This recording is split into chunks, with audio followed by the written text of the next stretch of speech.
Lucky bank के अंदर दाखिल तो हो गया था, लेकिन जब मैनेजर ने उससे पैसे निकालने के लिए कार्ड मांगा तो उसके पास कार्ड नहीं था। उसकी फटेहाल हालत देखकर पहले ही मैनेजर को गुस्सा आ रहा था और उसमें लकी ने ये डिमांड रख दी थी कि वो फिंगरप्रिंट से पैसे निकलवाना चाहता था। लेकिन पानी तब सर के ऊपर से निकल गया जब उंगली मैच नहीं हुई। मैनेजर ने फोन निकाला और पुलिस को फोन लगाने लगा। अरे अरे ये क्या कर रहे हो? देखिए सर, मेरी बात सुनिए, मैं कोई क्रिमिनल नहीं हूँ। हो सकता है मैंने गलत उंगली लगा दी हो, बस आप मेरे को एक लास्ट बार फिंगरप्रिंट लगाने दो प्लीज। लकी ने उसके सामने हाथ जोड़ते हुए कहा, देख ये उंगली भी अगर नहीं लगी ना तो फिर ये मत कहना कि मैं अगली उंगली भी ट्राई करके देखता हूँ। बार बार ऐसा नहीं चलने वाला है। अगर ये वाली काम नहीं की तो मैं सीधा पुलिस को फोन करने वाला हूँ अभी। मैनेजर ने लकी को धमकाते हुए कहा। उसने अपने एक हाथ में मशीन और दूसरे हाथ में मोबाइल फोन पकड़ा हुआ था। उसने अपने स्क्रीन पर पुलिस का नंबर खोल रखा था और उसका अंगूठा हरे बटन पर ही टिका हुआ था। इधर लकी ने अपने सीधे हाथ की उंगली को अपने पैंट से साफ किया और भगवान का नाम लेकर उसे उस मशीन पर लगा दिया। जैसे ही उसकी उंगली उस मशीन पर पड़ी, अब की बार फिर मशीन से एक आवाज आई और वो चमक कर हरी हो उठी। तभी मैनेजर के मोबाइल पर एक मैसेज आया। मैनेजर ने उस मैसेज को पढ़ना शुरू किया। Verification successful. खाता 1, नाम लक्ष्मण लाल अग्रवाल, खाता नंबर 01104। जैसे ही मैनेजर ने इस मैसेज को देखा, उसकी आंखें फटी की फटी रह गई थी। उस मशीन पर चमकती लाइट को देखते हुए लकी की आंखें भी चमक आई थी। लकी उस हरी बत्ती को देखते ही झूम उठा था और फिर उसने मैनेजर को घूर कर देखा।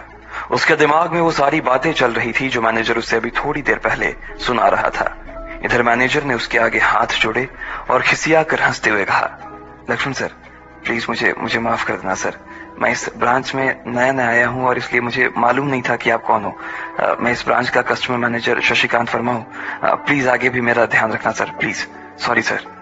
हाँ ठीक है, तो मुझे ये बताओ कि मेरे खाते में कितने पैसे रखे हुए हैं, लकी ने कहा और वो अब सोफे पर बैठ गया। मैनेजर उसके सामने ही खड़ा हुआ था और उसके खाते की जानकारी अपने फोन पर ही निकाल रहा था।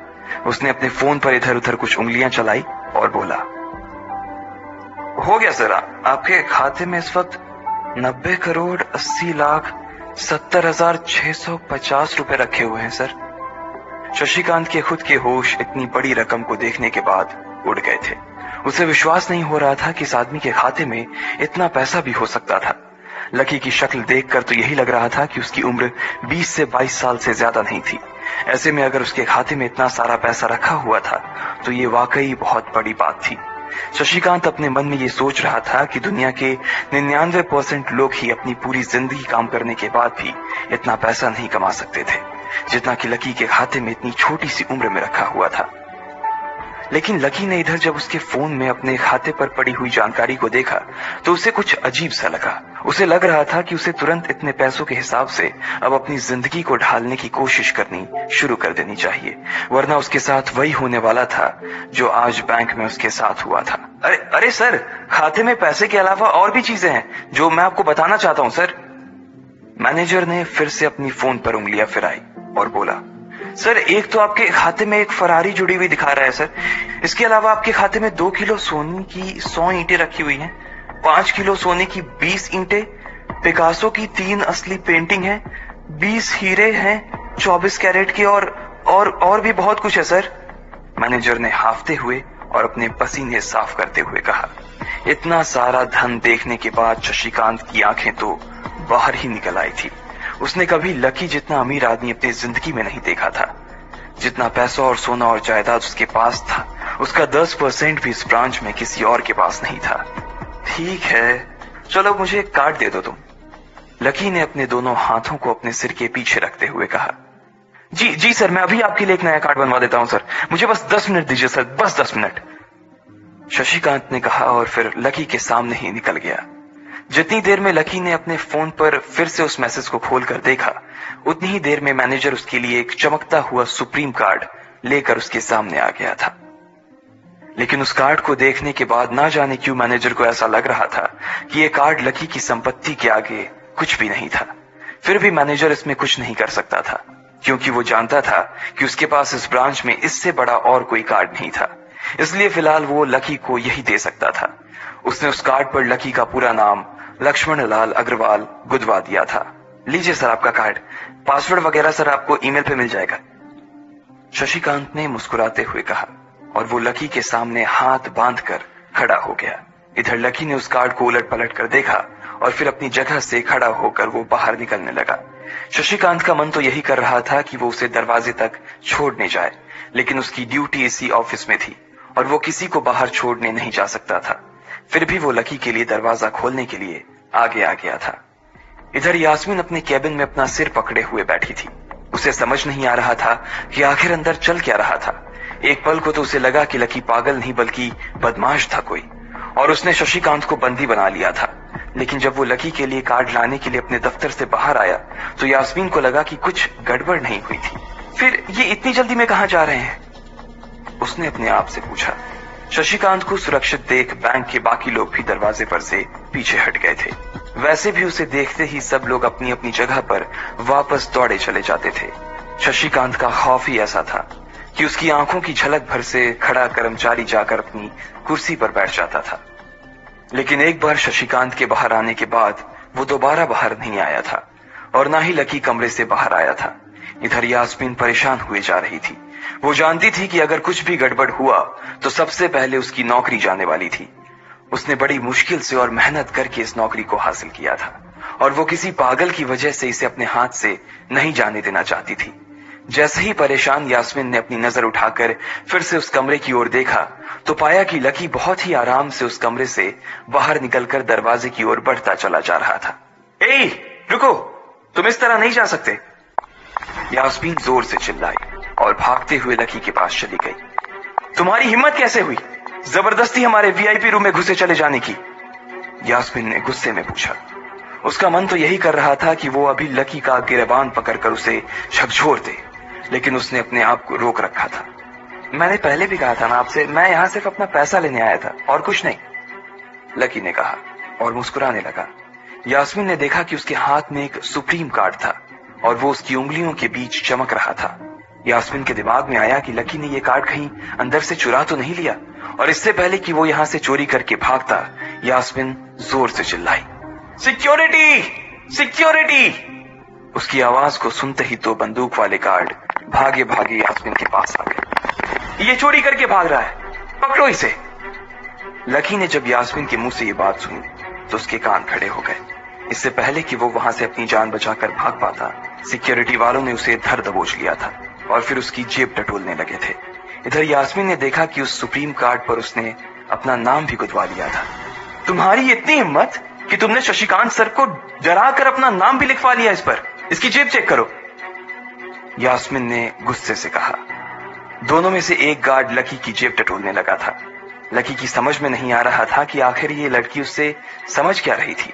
अगर उसे उसके खाते या इसकी संपत्ति या सिर्फ इसके परिवार के बारे में भी पता चल जाता तो भी यास्मीन उसके पैरों में गिर जाती। इससे पहले कि लकी अपनी सफाई में कुछ कह पाता, एक गार्ड बोला, मैडम, इसकी जेब में तो कुछ नहीं है, बल्कि फटी हुई जेब है इसकी। तभी उसकी बात सुनकर दूसरे सिपाही ने कहा, मैडम, हो सकता है कि इसी जेब में चाकू रख कर लाया हो और उसको निकालते वक्त उसी चाकू से इसकी जेब फट गई होगी, मुझे तो ऐसा ही लग रहा है। दूसरे सिपाही ने अपनी लड़खड़ाती जबान में बोला, अरे पागल हो क्या, ये सब आप लोग क्या बोल रहे हो? शशिका। इससे पहले कि लकी आके कुछ बोल पाता, एक गार्ड ने उसके दोनों हाथों को मरोड़ दिया था। इधर यास्मीन अपने मन में सोच रही थी कि अगर वो चाकू लाया था तो फिर वो चला कहां गया था। बाप रे! अचानक से यास्मीन की आंखें बड़ी सी हो गई थी। उसे लगा कि लकी ने उस चाकू से शशिकांत का खून कर दिया था। यास्मीन ने तुरंत अपना फोन निकाला और पुलिस को फोन मिलाते हुए कहा, हेलो पुलिस स्टेशन, मैं न्यू सिटी बैंक से बोल रही हूँ। हमारे बैंक में एक सनकी चोर घुस आया है और उसने हमारे कस्टमर मैनेजर का खून कर दिया है। आप प्लीज जल्दी आ जाइए सर। यास्मीन ने घबराते हुए कहा और फोन रख दिया। तब तक दोनों गार्ड ने लकी को नीचे घुटनों के बल बैठा दिया था और उसके सिर पर बंदूक तान दी थी। जैसे ही बाकी लोगों ने भी अपनी आंखों के सामने ये मंजर देखा तो वो सब लोग भी लकी के आसपास घेरा बनाकर खड़े हो गए। अंदर बैठे मैनेजर ने जब इस हलचल को देखा तो वो भी अपना सारा सिस्टम बंद करके बाहर आ गया। अरे क्या हो रहा है ये सब? उसने जोर से आवाज देते हुए पूछा। जैसे ही सब लोगों ने उसकी आवाज सुनी तो वो चौंक गए और शशिकांत वर्मा की ओर देखने लगे। देखने वालों में यास्मीन भी शामिल थी और उसने देखा कि उसका मैनेजर तो जिंदा है और सही सलामत उसकी आंखों के सामने खड़ा था। सर, आप जिंदा हैं? यास्मीन ने खुशी और आश्चर्य भरे भाव के साथ शशिकांत की ओर देखते हुए कहा, लेकिन अगले ही पल उसकी खुशी की जगह दुख ने ले ली थी। उसे एहसास हो रहा था कि आखिर उसने कितनी बड़ी गलती कर दी थी। यास्मीन ने अपनी ही जुबान काट ली थी और उसके जले पर नमक छिड़का शशिकांत ने। उसने कहा, मैं क्यों इतनी जल्दी मरने लगा? और तुमने ये सब क्या तमाशा लगा रखा है? उसने कहा और फिर उस भीड़ की ओर बढ़ने लगा। जैसे ही वो आगे आया उसने देखा कि उन लोगों ने लकी को गन पॉइंट पर बैठा रखा है। अरे, किसने किया ये? शशिकांत तुरंत लकी की ओर दौड़ा और उसने उसके पास खड़े दोनों गार्ड्स को हटा दिया। फिर लकी को उठाने के लिए उसने अपना हाथ उसकी ओर बढ़ा दिया और बोला, sir, I am really sorry sir. इस बेवकूफी के लिए मैं आपसे माफी मांगता हूं sir. I am really sorry sir. Shashikant उसके पैरों में ही गिरने को हो गया था। लकी उसका हाथ पकड़कर खड़ा हुआ और फिर यास्मीन की ओर घूरने लगा। आप पूछ रहे थे ना कि किसने किया? इसने किया ये। और इसने सिर्फ इतना ही नहीं किया बल्कि इसने पुलिस को भी बुला लिया है। इसे लग रहा है कि मैं कोई क्रिमिनल हूं जिसने आपका खून कर दिया है और आपसे ये कार्ड चुरा कर भाग रहा हूं। ये कार्ड जो आपने मुझे दिया है। लकी ने यास्मीन की ओर उंगली दिखाते हुए गुस्से में कहा। अचानक ही सब लोग थोड़ा पीछे हटकर यास्मीन को देखने लगे थे। यास्मीन घबराई हुई सी फर्श पर तो कभी छत को देखे जा रही थी। यास्मीन, जो मैं सुन रहा हूं क्या वो सच है? शशिकांत ने यास्मीन को घूरते हुए गुस्से में पूछा। उसकी आंखों में छुपे गुस्से को यास्मीन बर्दाश्त नहीं कर पा रही थी, इसलिए उसकी ना तो लकी से और ना ही शशिकांत से नजर मिलाने की हिम्मत हो रही थी। फिर भी वो जानती थी कि उसका चुप रहना इस वक्त उसके लिए बहुत खतरनाक हो सकता था, इसलिए उसने कहा, सर, ये सब मेरी गलती है सर। ये मेरी बहुत बड़ी मिसअंडरस्टैंडिंग है सर। मुझे लगा कि ये जबरदस्ती अंदर घुस आया है और इसने आपके ऊपर हमला करके आपसे जबरदस्ती ये कार्ड बनवा लिया है और फिर आपको मार दिया है सर। यास्मीन ने घबराते हुए कहा। उसकी डरी सहमी सी आंखों में अब आंसू ही आ गए थे। मैनेजर ने जब उसकी ये बात सुनी तो उसने अपना सिर पकड़ लिया। यास्मीन जैसी समझदार लड़की इतनी बड़ी भूल कैसे कर सकती थी? उसने लकी को पहचाना ही नहीं था। खैर, मैनेजर को लगा कि इसमें उसकी कोई गलती नहीं थी। जब वो खुद लकी को नहीं पहचान पाया था तो फिर यास्मीन कैसे पहचान पाती? इसलिए उसने सोचा कि सबके सामने उसे कुछ कहने से अच्छा था कि वो यास्मीन को एक कोने में ले जाकर लकी की सच्चाई बताए। शशिकांत ने उसका हाथ पकड़ा और उसे खींच कर अपने साथ खंबे के पास ले गया और बोला, तुम्हें मालूम है ये कौन है? अरे, ये लक्ष्मण अग्रवाल है, लक्ष्मण अग्रवाल खानदान का वारिस। तुम्हें पता है ना कि अग्रवाल खानदान का खाता हमारे बैंक की जितनी भी शाखाएं हैं उसमें सबसे बड़ा खाता है। यास्मीन ने जैसे ही ये नाम सुना उसके पैरों के नीचे से जमीन खिसक गई थी। वो जानती थी कि अगर न्यू सिटी बैंक इतनी ऊंचाइयों पर पहुंचा था तो उसके पीछे अग्रवाल खानदान का सबसे बड़ा हाथ था। इस बात का जिक्र उससे तब भी किया गया था जब उसने नौकरी ज्वाइन की थी। तुम्हें पता है इस लड़के के नाम पे कितनी प्रॉपर्टी है?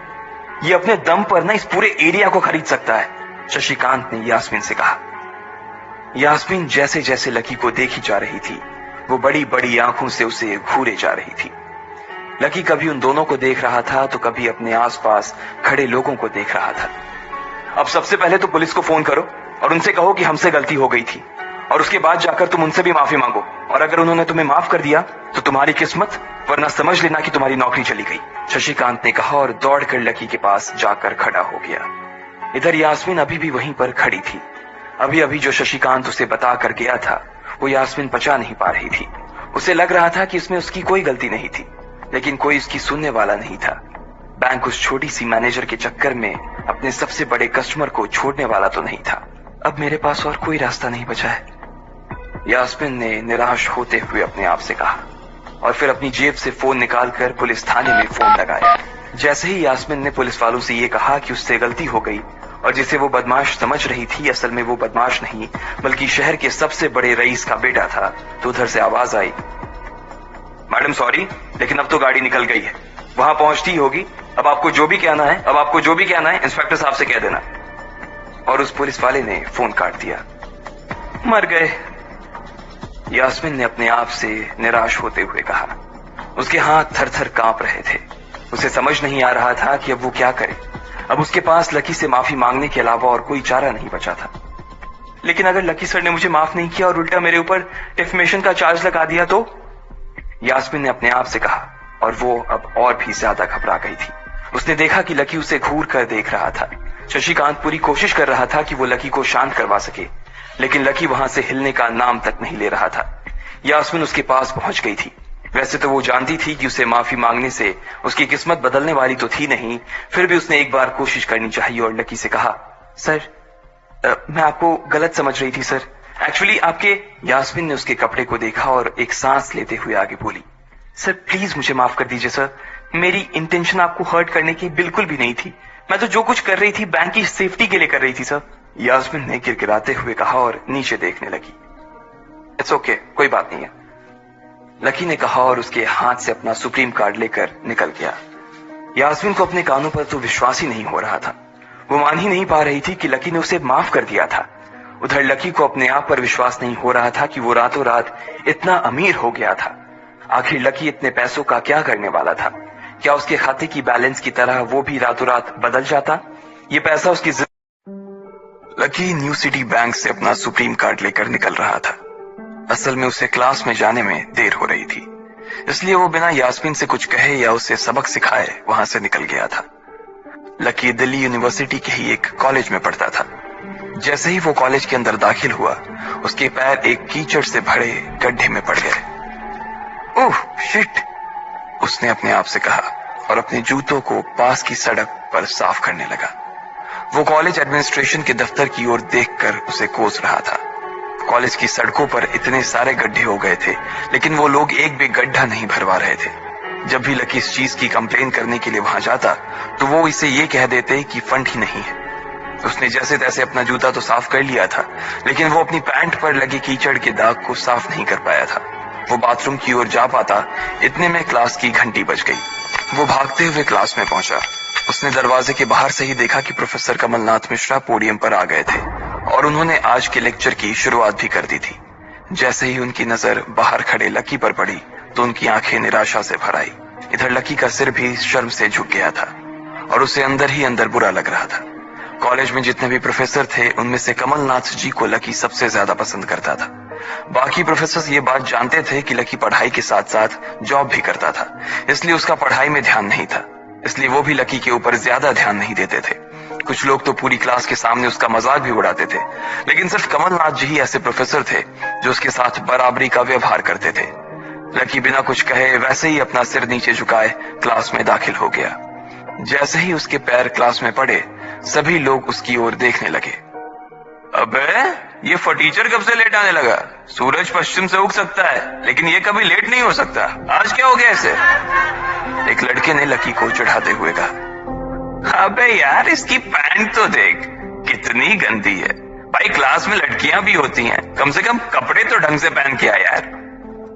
दूसरे लड़के ने कहा और उसकी ये बात सुनकर उसके पास बैठी लड़की हंस दी और बोली, अरे कहां से पहन कर आता, कपड़े के लिए तो पैसे हैं नहीं इसके पास, एक ये कपड़ा है इसके पास, बहुत है इसके लिए। क्लास में बैठे सभी लोगों ने लकी के ऊपर फफ्तियां कसनी शुरू कर दी थी। हर कोई उसके ऊपर कुछ न कुछ कहे जा रहा था। ऐसा नहीं था कि लकी ये सब आज ही सुन रहा था। इस तरह की फफ्तियों का सामना वो रोज करता था। रोज उसे ऐसी बातें सुनकर बुरा भी लगता था और आज भी उसने अपना सिर नीचे तो झुका लिया था, लेकिन आज उसके चेहरे पर एक मुस्कान थी। इन लोगों को पता नहीं था कि यह अनलकी आज कितना लकी होकर आ रहा है। जैसे ही क्लास में बैठे बच्चों का शोर बढ़ने लगा, उधर से कमलनाथ जी ने चिल्लाते हुए कहा, आपस में बात करना बंद करो। अगर तुम लोग इस तरह बात करते रहोगे तो मैं आगे नहीं पढ़ाऊंगा। सभी लोग शांत होकर उनकी बात सुनने लग गए। तब तक लकी भी अपनी कुर्सी पर जाकर बैठ गया था। कमलनाथ जी ने फिर से पढ़ाना शुरू किया और पढ़ाते पढ़ाते ना जाने की उनकी नजर बार बार लकी की ओर जा रही थी। लकी को समझ नहीं आ रहा था कि कमलनाथ जी ऐसा जानबूझकर कर रहे थे। उनकी आंखों को देखकर ऐसा लग रहा था कि उनमें लकी के लिए ढेर सारा गुस्सा भरा हुआ था। उसे ऐसा लग रहा था कि शायद वो अपने प्रोफेसर की उम्मीदों पर खरा नहीं उतर रहा था। थोड़ी ही देर में कमलनाथ जी की क्लास खत्म हो गई। बच्चों, आज की क्लास यही खत्म होती है। कल आप सबको क्या काम करके लाना है वो मैंने यहाँ लिख दिया है। कल मिलते हैं आप सबसे, कमलनाथ जी ने कहा और क्लास के बाहर चले गए। जैसे ही वो बाहर गए, पीछे वाले दरवाजे से किसी की आवाज आई, डिंपल। जैसे ही वो आवाज सबके कानों में पड़ी, सब लोग क्लास के पीछे वाले दरवाजे की ओर देखने लगे। वहां कोई और नहीं बल्कि डिंपल का नया बॉयफ्रेंड राहुल खड़ा था। ये लोग राहुल को अच्छी तरह से जानते थे। राहुल ने दरवाजे से झांक कर देखा तो वहां कोई नहीं था। वो धीरे धीरे कमरे में दाखिल हुआ और सीधा डिंपल के पास चला गया। डिंपल खिड़की के पास बैठी हुई थी। जैसे ही राहुल उसके पास पहुंचा, डिंपल ने अपने हाथ उसकी गर्दन में किसी हार की तरह डाल दिए और उसकी बाहों में झूम उठी। उधर राहुल ने भी डिंपल को सबके सामने चूम लिया था। ये नजारा देखते ही सबकी नजरें लकी के ऊपर जा टिकी। सबको अभी तक तो यही पता था कि डिंपल लकी की गर्लफ्रेंड है। किसी को इस बात की खबर नहीं थी कि उन दोनों का ब्रेकअप हो गया था। डिंपल को राहुल की बाहों में देखकर लकी के तन बदन में आग तो लग गई थी, लेकिन फिर भी वो शांत होकर वहीं बैठा हुआ था और उसने अपने गुस्से पर काबू कर लिया था। अरे भाई लकी, क्या हो रहा है ये सब? डिंपल राहुल के साथ कैसे? उसके एक दोस्त ने आकर लकी से कहा। होने देना यार, जो हो रहा है छोड़ना, लकी ने कहा। उसका इस बारे में किसी से बात करने का कोई मन नहीं हो रहा था। अरे भाई, तुझे पता है वो राहुल कितना चालू आदमी है? अभी तक इस कॉलेज की 5 लड़कियों को फंसा चुका है और ये डिंपल छठी है, लकी के दोस्त प्रीतम ने उससे कहा। उसकी ये बात सुनते ही लकी ने प्रीतम को घूर कर देखा। प्रीतम को लगा कि लकी को उसकी बात का बुरा लगा था, लेकिन अगले ही पल वो उसे देखकर मुस्कुराया और बोला, कोई बात नहीं भाई, सबकी अपनी अपनी लाइफ है। ये कहकर लकी डिंपल की ओर देखने लगा, जो कि राहुल की बाहों में इतरा रही थी। वो जानती नहीं थी कि लकी चाहता तो यहीं खड़े खड़े राहुल और उसके पिता को उनके कारोबार समेत खरीद सकता था। उधर जैसे ही राहुल और डिंपल की नजर भी लकी पर पड़ी तो वो जानबूझकर उसे छेड़ने के लिए उसके सामने से गुजरने लगे। अच्छा लकी, सुनना जरा। अचानक से डिंपल लकी के सामने रुकी और बोली। उसने अभी भी राहुल की कमर में अपना एक हाथ डाल रखा था। फिर उसने अपने दूसरे हाथ से अपना मोबाइल निकाला और उसका कवर खोलकर लकी के मुंह पर फेंक दिया और बोली, अब क्योंकि मैं तुम्हारे साथ नहीं हूं, इसलिए मुझे तुम्हारे इस बेकार से कवर की कोई जरूरत नहीं है। इसे तुम अपने पास रख सकते हो। लकी ने उससे कुछ नहीं कहा और नीचे गिरा वो कवर उठाकर अपनी टेबल पर रख दिया। बेबी, इसने तुम्हें कवर गिफ्ट किया? कवर कौन गिफ्ट में देता है भाई? राहुल ने उसके सामने ही डिंपल से कहा। राहुल लकी को नीचा दिखाने का एक भी मौका अपने हाथ से जाने नहीं देना चाहता था। लकी अंदर ही अंदर मुस्कुरा रहा था। डिंपल ने राहुल की ओर देखा और बोली, बेबी, बात यह है कि जिसकी मोबाइल खरीदकर गिफ्ट करने की औकात नहीं होगी, वो सिर्फ कवर ही तो गिफ्ट कर सकता है ना, और क्या। कोई बात नहीं बेबी, मैं आज ही तुम्हें एक नया फोन दिलवाता हूँ। आ जाओ, चलते हैं कनॉट प्लेस और वहां से लाते हैं बेबी के लिए एक नया फोन, राहुल ने कहा। लकी का मन तो यही कर रहा था कि वो जोर से राहुल के ऊपर हंसे, लेकिन उसने अपनी हंसी को रोक लिया था। हाँ बेबी, हमने एक पहले नया फोन खरीदेंगे और फिर उस फोन की पार्टी भी करेंगे, और उसके बाद आज, डिंपल ने कहा और राहुल के चेहरे पर उंगलियां फिराने लगी। राहुल भी और लकी भी उसके इशारे को समझ गए थे। लकी जानता था कि ये सब सिर्फ उसे चिढ़ाने के लिए वो कर रही थी, लेकिन लकी को खुद के लिए नहीं बल्कि डिंपल के लिए बुरा लग रहा था। वो मन ही मन ये सोच रहा था कि अगर डिंपल बस थोड़ा सा और इंतजार कर लेती तो आज लकी उसके लिए फोन की पूरी दुकान खरीद कर रख देता। भाई, ये सब क्या हो रहा है? तेरे सामने ये सब हो रहा है और तू बस मुस्कुराया जा रहा है। गुस्सा नहीं आ रहा तुझे? प्रीतम ने लकी से पूछा। नहीं यार, जो हो रहा है अच्छा ही हो रहा है। जो होता है वो भी अच्छे के लिए होता है, इसलिए चल यार, छोड़, लकी ने कहा और फिर राहुल और डिंपल की ओर देखने लगा। अब उन दोनों की नजर लकी के मुस्कुराते हुए चेहरे पर पड़ी तो वो अंदर से भवक गए। दोनों की दोनों ही ये सब सिर्फ और सिर्फ लकी को जलाने के लिए कर रहे थे, लेकिन वो तो ऐसे बैठा था जैसे उसका और डिंपल का कोई रिश्ता ही नहीं था। जब अपनी इस बातों का लकी के ऊपर कोई असर होता नहीं दिखा तो डिंपल राहुल से बोली, बेबी चलो यहां से। बेबी नहीं बेबी, हबी। आज से तुम मुझे हबी बोलोगी और मैं तुम्हें बोलूंगा मेरी प्यारी वाइफी, राहुल ने कहा और लकी के सामने ही डिंपल को चूम लिया। ये देखते ही लकी थोड़ा सा जल भुन तो गया और उसका जवाब भी वो राहुल को देना चाहता था, इसलिए उसने कहा, डिंपल ये सब क्यों कर रही हो तुम? क्या दिखाना चाहती हो इससे? लकी को डिंपल का ऐसा रूप देखकर उसी के लिए बुरा लग रहा था। राहुल की किसी बात का तो लकी के ऊपर कोई असर ही नहीं हुआ, लेकिन लकी की इस बात का राहुल को जरूर बुरा लग गया था। उसने गुस्से से अपनी नाक फुलाते हुए कहा, ओए फटीचर, ज्यादा बकवास करने की जरूरत नहीं है। आज के बाद अगर तूने मेरी डिंपल के बारे में कुछ कहा या उसकी तरफ आंख उठाकर भी देखा ना तो मैं राजपथ पर तेरी परेड करवा दूंगा। रहने दे भाई, उसकी जरूरत नहीं पड़ेगी। मैं खराब चीज ना तो देखता हूँ और न उसके बारे में बात करता हूँ, लकी ने कहा और फिर से प्रीतम की ओर देखकर हंसने लगा। जिस तरह से लकी आज राहुल के मुंह पर जवाब फेंक कर मार रहा था, प्रीतम को तो विश्वास ही नहीं हो रहा था कि ये वही लकी है जो उसका दोस्त हुआ करता था। उधर राहुल उसका जवाब सुनकर गुस्से से लबरेज हो रहा था। वो लकी को सबक सिखाने के लिए अपना घूंसा तानकर उसकी दिशा में बढ़ा ही रहा था कि इतना ही में पीछे से एक लड़की की आवाज आई, डिंपल। सब लोगों ने फिर से उस आवाज की ओर देखा। वहां पर एक थोड़े छोटे कद की लड़की खड़ी थी और वो गुस्से से डिंपल की ओर देख रही थी। उसकी आंखों पर चश्मा लगा था और उसके बाल खुले हुए थे। अब तू हद से आगे बढ़ती जा रही है डिंपल। लकी जैसे लड़के को छोड़कर तू इस एक नंबर के लफंगे लड़के के साथ पड़ी है। तुझे तो कॉलेज के किसी गड्ढे में जाकर डूब मरना चाहिए। साक्षी, क्या कह रही है तू? जुबान संभाल अपनी। डिंपल ने कहा। राहुल के बारे में बुराई नहीं बल्कि लकी के बारे में अच्छी बातें सुनकर डिंपल का मन खराब हो गया था। जब डिंपल लकी के साथ थी तो उसकी साक्षी से भी अच्छी दोस्ती थी। साक्षी एक बहुत ही सुलझी हुई लड़की थी। जब भी डिंपल और लकी के बीच किसी बात को लेकर झगड़ा होता तो डिंपल उसे सुलझाने के लिए अक्सर साक्षी की ही मदद लेती थी। मैं जो कह रही हूं ना, सही कह रही हूं। तुझे सीरियसली शर्म आनी चाहिए डिंपल। मैंने कभी नहीं सोचा था कि तू ऐसी लड़की निकलेगी। लकी जैसा बंदा ना तुझे कहीं नहीं मिलेगा, साक्षी ने कहा और एक कदम आगे आ गई। इधर लकी ने देखा कि साक्षी की बात सुनते ही राहुल के कान खड़े हो गए थे, लेकिन वो सच बोल रही थी, इसलिए राहुल भी कुछ नहीं कर सकता था। साक्षी लकी के पास आकर खड़ी हुई और बोली, तू इतनी जल्दी कैसे भूल गई यार? लकी तेरे लिए हर टफ टाइम में खड़ा रहा था।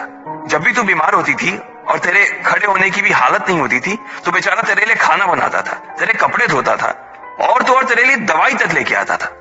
तुझे याद है ना जब हम हिमाचल घूमने गए थे और तेरे पैर में मोच आ गई थी तो ये बेचारा अपनी नौकरी छोड़कर भागा भागा रात में हमारे पास आ गया था। इतना प्यार किया इसने तुझसे और तू इसे छोड़कर जा रही है, साक्षी ने कहा।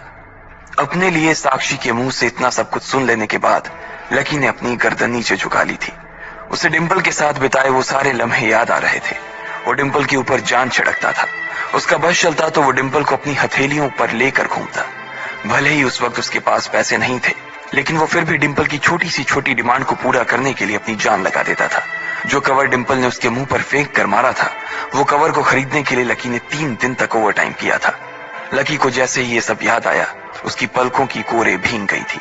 इधर साक्षी की बात पूरी नहीं हुई थी। उसने आगे कहा, अरे ये लकी अपनी छोटी सी सैलरी में से भी रोज तेरे गोलगप्पे के लिए पैसे निकाल लेता था।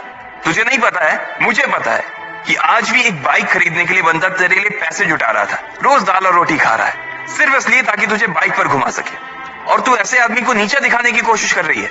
ये सब सुनकर डिंपल का चेहरा ही बुझ गया था।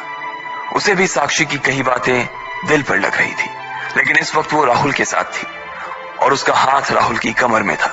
वो चाह कर भी राहुल के खिलाफ ना तो कुछ बोल सकती थी और ना ही कुछ सुन सकती थी, इसलिए उसने अपने बचाव में कहा, हाँ तो ये तो इसका प्रॉब्लम है ना। मैंने इससे पहले ही कहा था कि ये मेरा प्यार अफोर्ड नहीं कर पाएगा, तो फिर ये मेरे साथ इतना आगे क्यों बढ़ा? आज अगर मैं चीज सैंडविच खा सकती हूँ तो फिर मैं बिना घी वाली रोटी क्यों खाऊं? लकी डिंपल की ये बात सब सुन रहा था और उससे पहले कि वो कुछ जवाब देता, अचानक ही उसका फोन बज उठा। उसने मोबाइल निकाल कर देखा तो पाया कि किसी अनजान नंबर से उसे फोन आया था। साक्षी और डिंपल के बीच हो रही बहस के बीच ही लकी फोन उठाने के लिए वहां से निकल गया। देखा कितनी बदतमीजी से उठ के चला गया। चलो अभी। डिंपल ने राहुल के हाथ को कसकर पकड़ा और निकल गई।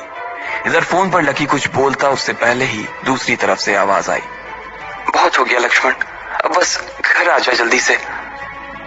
यह आवाज सुनते ही लकी एक पल में उसे पहचान गया था। उसके दिमाग से डिंपल के सारे ख्यालात चले गए थे और सिर्फ उस आवाज को सुनकर ही उसकी आंखें भीग आई थी। आखिर किसकी थी वो आवाज?